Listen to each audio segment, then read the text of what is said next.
Rolling action.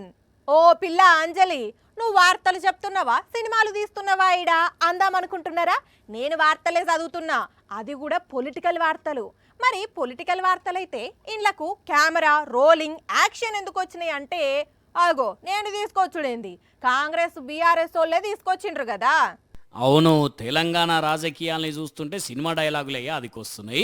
ఎందుకంటే కాంగ్రెస్ వాళ్ళు BRS వాళ్ళని తిట్టేటప్పుడు, బీఆర్ఎస్ వాళ్ళు కాంగ్రెస్ వాళ్ళని తిట్టేటప్పుడు సినిమా డైలాగులు లెక్కనేది ఇడుతున్నారు. కావాలంటే నండి, తప్పకుండా రాజీవ్ గాంధీ గారి విగ్రహాన్ని అక్కడి నుంచి సకల మర్యాదలతో తొలగిస్తాం. అప్పుడు తెలుస్తుంది బిడ్డ ఏమైతుందో. విన్న రానుల్లా టచ్ చేసి చూడు అన్నట్టే సినిమా రేంజ్ లో అటు కేటీఆర్ ఇటు రేవంత్ రెడ్డి తగ్గేదేలే అనుకుంటే ఎట్లా విమర్శల పంచులు వేలుస్తున్నారో, ఇదంతా కూడా రాజీవ్ గాంధీ విగ్రహం గురించి అవుతున్నారు.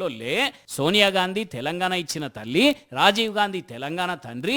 అందుకే ఆయన విగ్రహాన్ని సచివాలయంలో పెడతాము అని కాంగ్రెస్ లీడర్లు అనుడుతోటి అట్లెట్లా పెడతారు, పెడితే గిన మేము అధికారంలోకి వచ్చిన వెంటనే తీసేస్తాము అని బీఆర్ఎస్ వాళ్ళు అంటే, టచ్ చేసి చూడండి అని Revanth Reddy cinema dialogue level లెక్క ఉంటారు లేచిండు. చూస్తుంటే ఇంకా ముందు ముందు తెలంగాణ రాజకీయాల్లో సినిమా డైలాగులు ఎక్కువనే వినిపించేటట్టున్నాయి.